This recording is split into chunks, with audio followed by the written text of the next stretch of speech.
La brujería aún sigue ejerciendo su atractivo en el mundo moderno.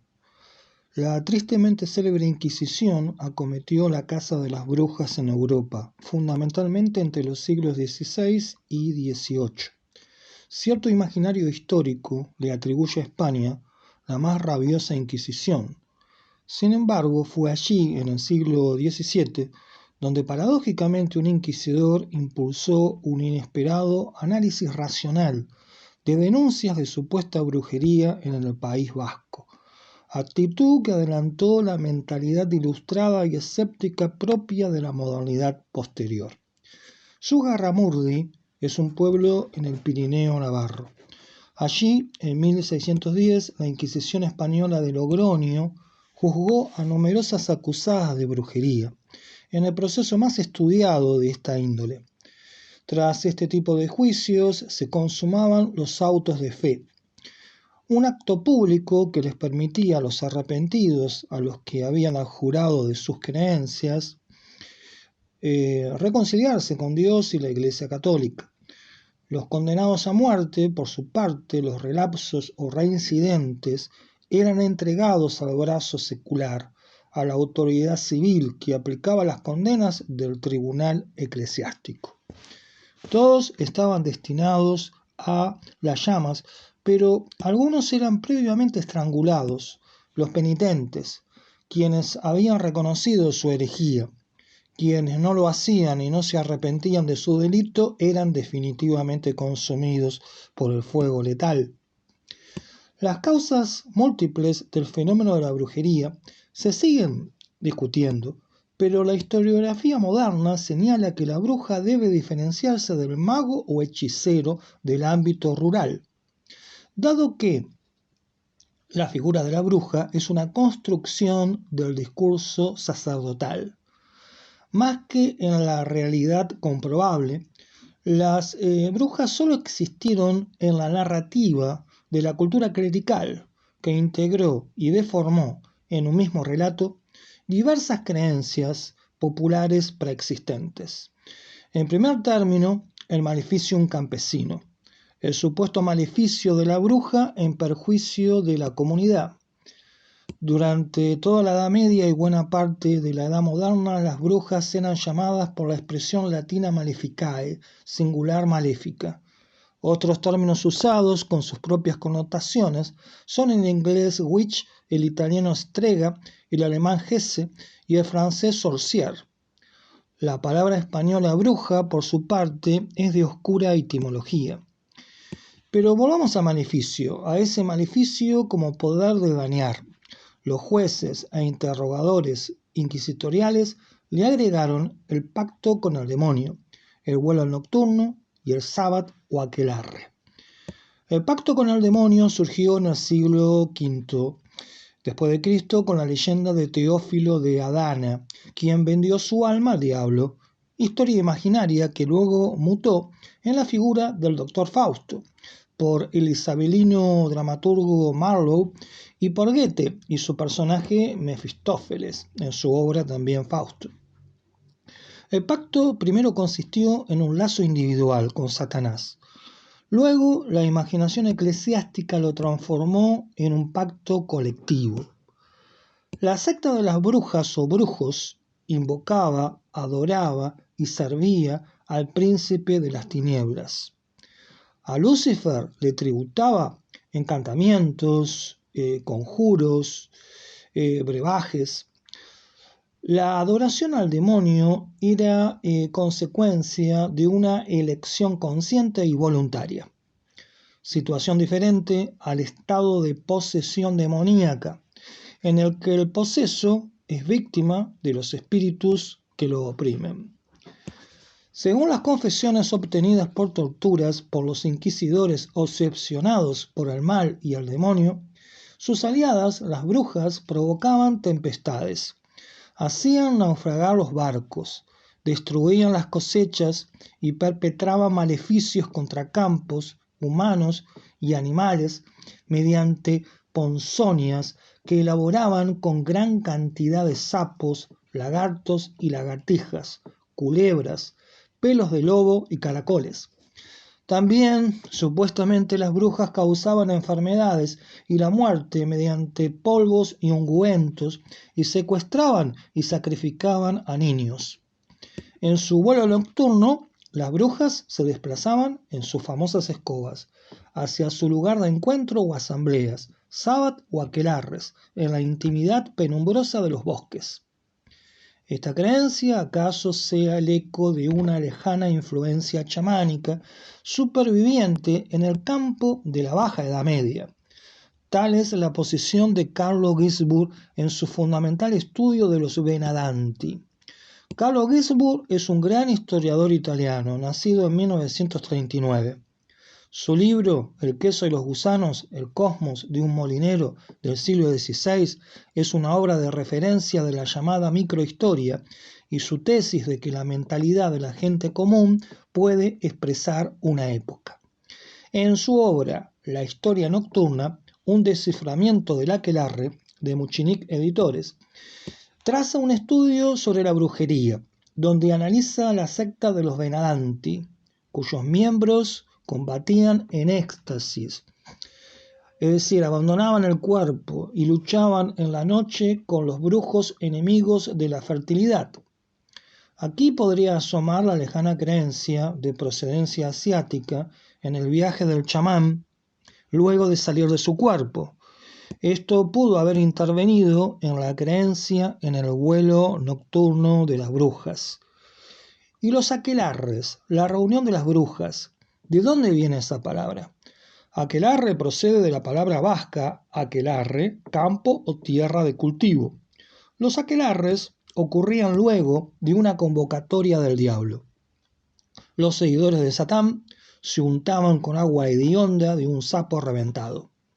Entonces el brujo o bruja, impelidos mágicamente por ese ungüento, ascendían volando para llegar al aquelarre.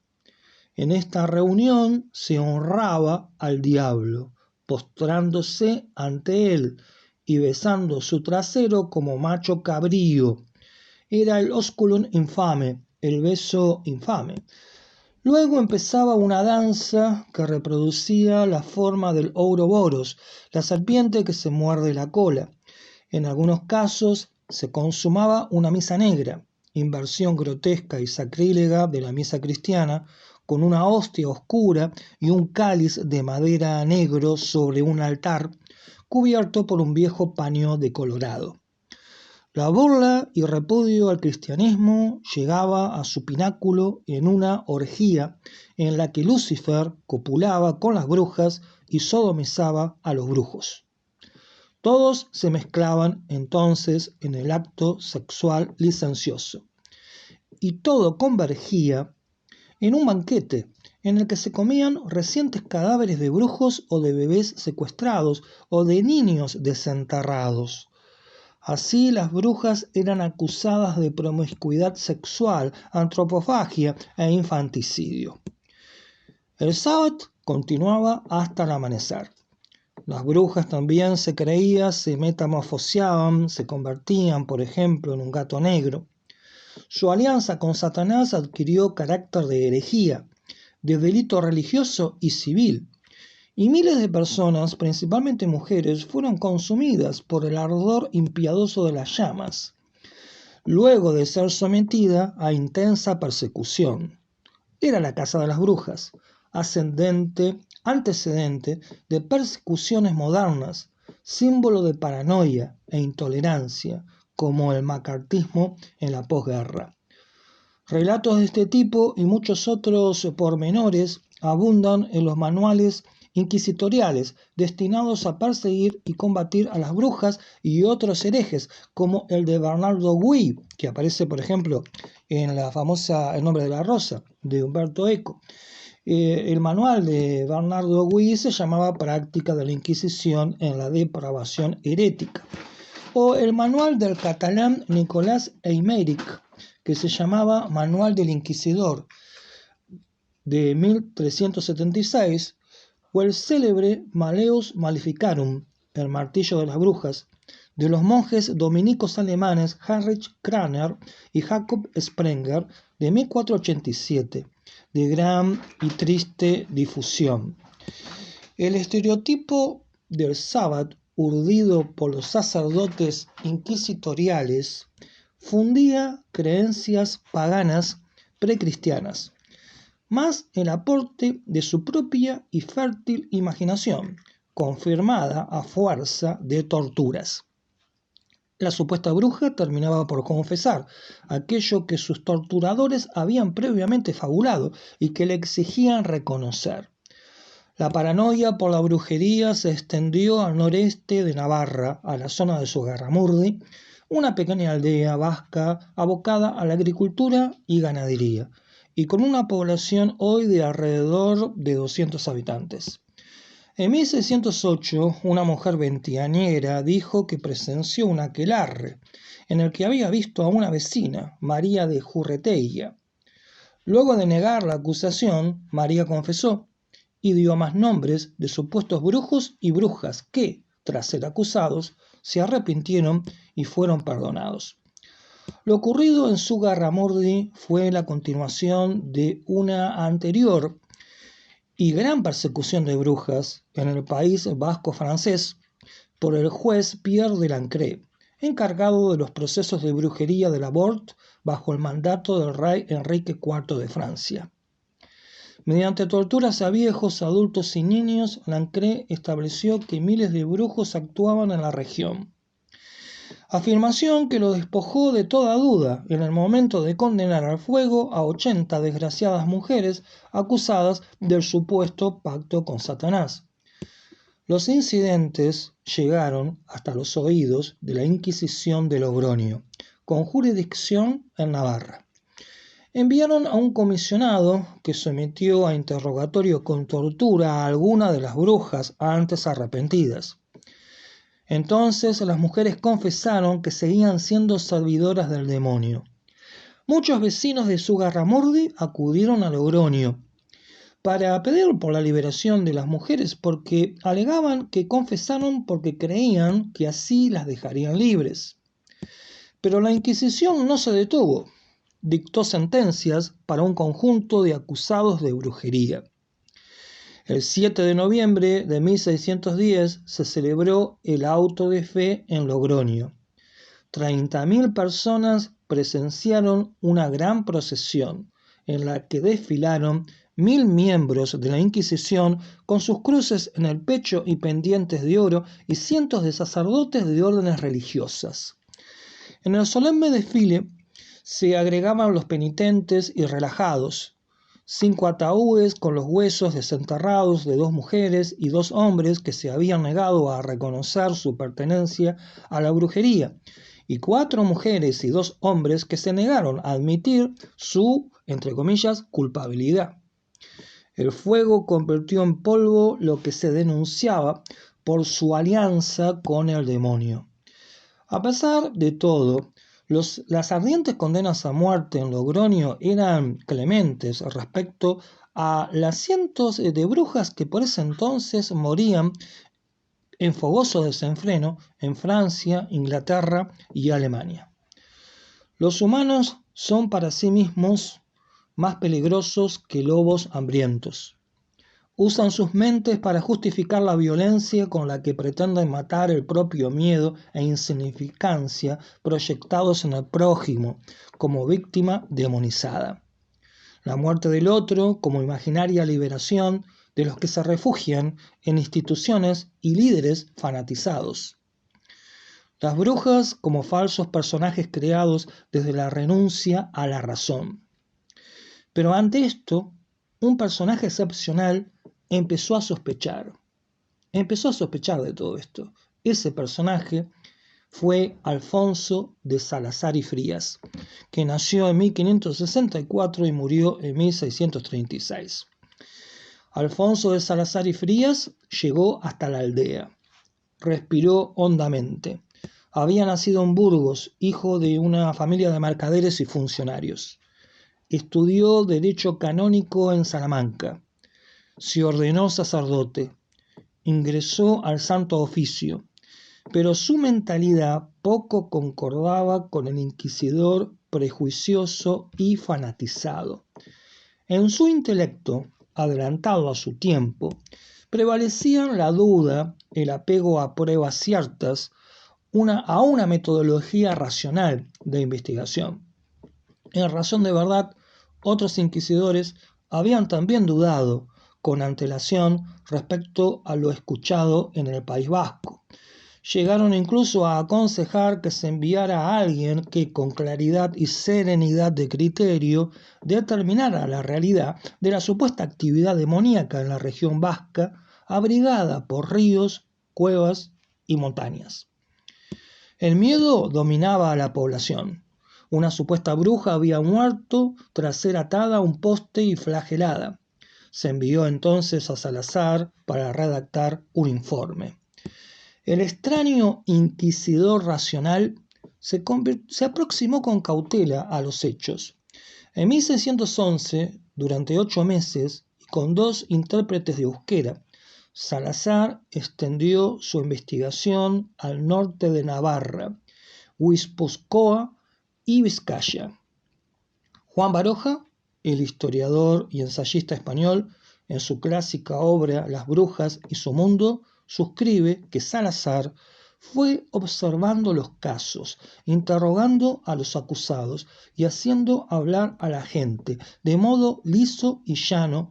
Su criterio fue perfilándose más hasta que llegó a dar como falsas la mayoría de las acusaciones a los brujos en aquel caso concreto. Con poder de observación y agudeza psicológica ante los testigos, Salazar advirtió distintas causas para los simulados testimonios. Podían ser, por ejemplo, enemistades con los falsamente acusados, presiones de amigos o parientes para que el acusado confesara a fin de obtener su perdón, el miedo ante las amenazas de los sacerdotes inquisitoriales o algunas mujeres que dijeron ser brujas por haber sido sometidas a cepo por los propios vecinos, o a un hombre quemado por un tizón y que por eso, entre comillas, torció la verdad. Y sin ningún temor a la propia institución que representaba, Salazar afirmó que las falsas declaraciones procedían de las torturas aberrantes, en las que han concurrido escandalosamente en muchas partes los mismos comisarios y ministros de la Inquisición. Y Salazar sometió a experimentación la supuesta eficacia de potajes, ungüentos o polvos, con lo que las brujas se untaban para volar o hacer maleficios. Hizo que médicos y peritos aplicasen esas sustancias sobre animales.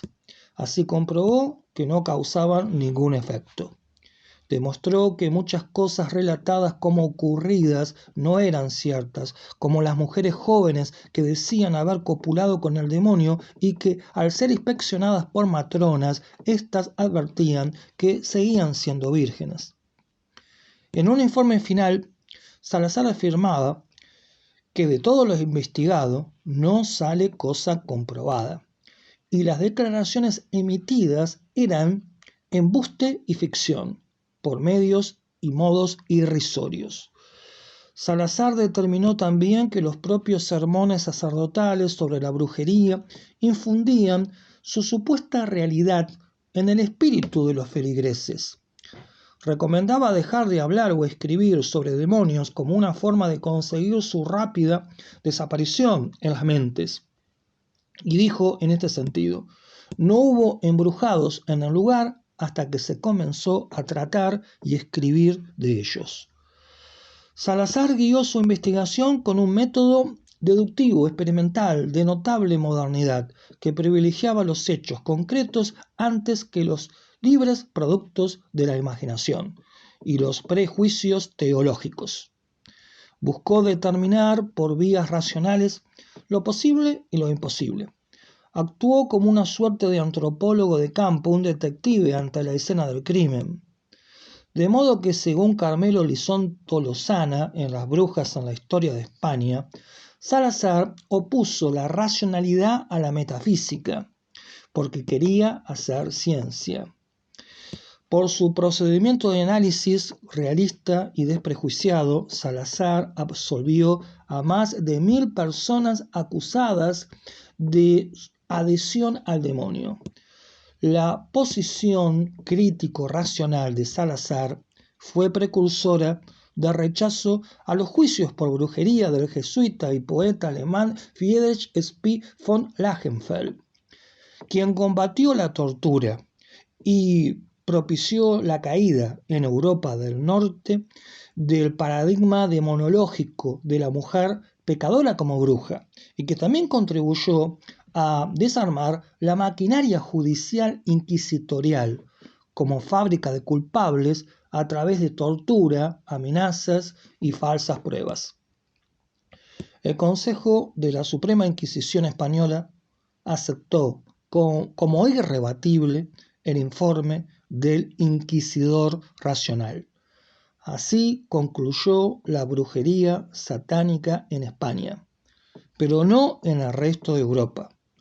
El halo tenebroso que envuelve a la Inquisición española, que de mano de Salazar fue precursora en la impugnación de la brujería, en parte es consecuencia de la leyenda negra española, difundida en Europa por los enemigos de la monarquía hispánica. La leyenda negra española surgió de la propaganda anti-española en los países protestantes como las Provincias Unidas e Inglaterra en el contexto de los siglos XVI y XVII y de la intensa confrontación comercial y militar con el Imperio español. La actitud racional de Salazar ante un proceso empapado de prejuicios fue anterior a la hermenéutica racional de la Biblia por Spinoza. Su espíritu analítico es precursor de la visión racionalista que entiende la brujería como creación sacerdotal y que convive con la mirada romántica que en las artes de la bruja ve una continuación y transformación de creencias paganas precristianas. Pero estas posturas por sí mismas resultaban insuficientes al tiempo de despejar la complejidad del fenómeno de las supuestas seguidoras de Satanás. Estas y otras interpretaciones de la fenomenología de la brujería desde su trama histórica parten hoy ya del supuesto de la inexistencia del proceso demoníaco. Salazar muestra que por la razón se podía pensar sin ser intimidado por una narrativa que demonizaba a simple gente pueblerina desde fuertes prejuicios clericales. Un asombroso ejemplo en el seno de la propia Inquisición de alguien que, por el solo poder de la observación, la razón, la deducción lógica y el sentido común, se liberó de la imposición dogmática. Por la fuerza de lo racional, Salazar demostró la falsedad, irracionalidad e intolerancia de toda casa de brujas. El pensar fundado en pruebas racionales como antídoto contra las distorsiones y falsedades del fanatismo de ayer y hoy. Así hemos compartido este camino respecto a la brujería medieval, a las falsas acusaciones de brujería y a la brujería como un discurso construido por los sacerdotes en definitiva, y hemos visto el ejemplo extraordinario, un poco adelantado a su época, del inquisidor Salazar y Frías moviéndose de forma totalmente racional y refutando las acusaciones de brujería y dando un precedente para la propia disolución de la brujería en España. Esto es una forma de alimentar la curiosidad, la investigación, el descubrimiento, el estudio, que es parte un poco de la filosofía de este canal. Les dejo alguna bibliografía en la descripción del video para continuar esta inquietud y seguramente nos encontraremos en el futuro. Abrazo.